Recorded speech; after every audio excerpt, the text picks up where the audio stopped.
Hi hello welcome to Shravana health tips. Asmara multi speciality health clinic doctor Padmavathi మేడంతో ఉన్నాము. నమస్తే madam. నమస్తే అండి. నేను doctor Padmavathi, dermatologist, Asmara health clinic. మగవాళ్ళల్లో లైఫ్ స్టైల్ ద్వారా కూడా జుట్టు రాలే సమస్య ఉంటుందా మేడం? లైఫ్ స్టైల్ అనేది చాలా ఇంపార్టెంట్ రోల్ ప్లే చేస్తుంది మా జుట్టు రాలటంలో. ప్రెజెంట్ ఏమిటి అని అంటే వాళ్ళలో ఆల్కహాల్ కానివ్వండి, స్మోకింగ్ హ్యాబిట్స్ కానివ్వండి, లేక too much of junk diet తీసుకోవటము, ఫ్యాట్ డైట్ తీసుకోవటము, తర్వాత ఎక్స్పోజర్ టు పొల్యూషన్ వాళ్ళ ప్రొఫెషన్ వైజ్గా కానివ్వండి, లేదా lack of sleep because day night shifts అని డిఫరెంట్ ఆస్పెక్ట్స్లో వాళ్ళకి వాళ్ళ రిథమ్ మారుతూ ఉంటుంది. అది కూడా ఒక రకంగా స్ట్రెస్ ఫ్యాక్టర్ కిందకి వస్తుంది.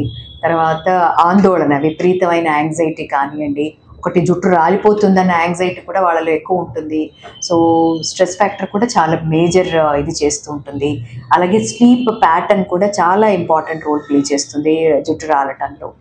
అండ్ ప్రాపర్ న్యూట్రిషన్ డైట్ లేకుండా తీసుకోకపోవడం కూడా one of the main reason.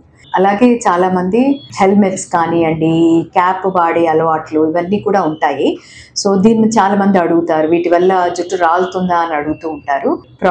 ఎక్కడ అంటే మేజర్గా మనం రోజు సేమ్ హెల్మెట్ వాడుతూ ఉంటాము. తర్వాత చెమట పట్టడం అది జరుగుతూ ఉంటుంది. ప్రెషర్ దాని మీద మన కరెక్ట్ ఫిట్టింగ్ లేకపోయినా కూడా, తర్వాత లాంగ్ డిస్టెన్స్ డ్రైవ్ చేయటము, ఎక్కువసేపు ఉంచుకోవటము కూడా టు సమ్ ఎక్స్టెంట్ జుట్టు రాలటం అనేది జరుగుతుంది. మేబీ బికాస్ ఆఫ్ ద చెమట, స్వెట్టింగ్, అది టూ మచ్ ఆఫ్ స్వెట్ పట్టడము దానివల్ల, ప్రెషర్ వల్ల.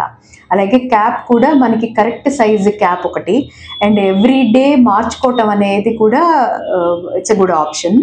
బేసిక్గా వాడిన క్యాపే వాడుతూ అదే దీనివల్ల కూడా ఉన్న డాండ్రఫ్ లాంటిది ఏదైనా ఉన్నా కూడా పెరగటం కానివ్వండి, కొంచెం టైట్ ఫిట్టింగ్ క్యాప్స్ పెడుతూ జుట్టు రాలటం అనేది కూడా కొంచెం జరుగుతూ ఉంటుంది. సొల్యూషన్ ఏంటంటే బేసిక్గా ఒక కర్చీఫ్ లాంటిది కట్టుకొని దానిపైన హెల్మెట్ పెట్టుకోవచ్చండి. అలాగే క్యాప్ కూడా మన కరెక్ట్ సైజ్ అనేది తీసుకోవాలి. క్యాప్ కూడా కొంచెం వెడల్పు క్యాప్ తీసుకోవాలి. అలాగే ఏ రోజుకి ఆ రోజు క్యాప్ని మార్చుకోవటం అనేది కూడా చేయాలి. జుట్టు ఎక్కువగా రాలుతున్నప్పుడు ఎలాంటి సమయంలో డాక్టర్ని సంప్రదించాలి మేడం?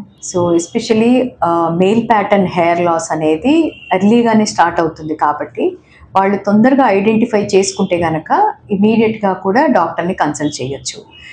ఎందుకంటే ఇది స్లో ప్రోగ్రెసివ్ కండిషన్, అంటే గ్రాడ్యువల్గా మనకి వాళ్ళ జెనెటిక్గా వచ్చే ప్యాటర్న్ని తీసుకుంటుంది కాబట్టి ఏ స్టేజ్లో అయినా అది మార్పు చెందుతూ ఉంటుంది. కాబట్టి వాళ్ళు ఎంత ఎర్లీగా వస్తే దాని పరిష్కారం అనేది చూసుకుంటూ ఉంటే దాన్ని మెయింటైన్ చేయడము సులభం అవుతుంది. ఈ జుట్టు రాలే సమస్య ఎక్కువగా ఉన్నప్పుడు ఎలాంటి స్టేజ్లో వచ్చినా కూడా ఉపయోగం ఉంటుందా మేడం? ఈ డిఫరెంట్ స్టేజెస్లో మనం ఇందాక డిస్కస్ చేసుకున్నట్టు కంప్లీట్గా జుట్టు మొత్తం అక్కడ బాల్డ్ అయిపోయింది, దానిలో ఈ పిఆర్పీస్ కానివ్వండి, మీజోథెరపీ కానివ్వండి చాలా వరకు పనిచేయవండి. సో వాళ్ళకు ఒక ఆప్షన్ అనేది హెయిర్ ట్రాన్స్ప్లాంటేషన్ అనేది యూజువల్గా సజెస్ట్ చేస్తాము. సో మందులు కానివ్వండి, లోకల్గా వాడే మందులు, మెడికల్గా కానివ్వండి, యాజ్ వెల్ యాజ్ ట్రీట్మెంట్స్ కూడా ఆ స్టేజ్లో ఆ కండిషన్లో పనిచేయదు. చాలా thank you madam. Thank you Shravani. చూస్తూనే ఉండండి Shravana health tips. Please like, share and subscribe Shravana health tips. Please follow Insta and Facebook also.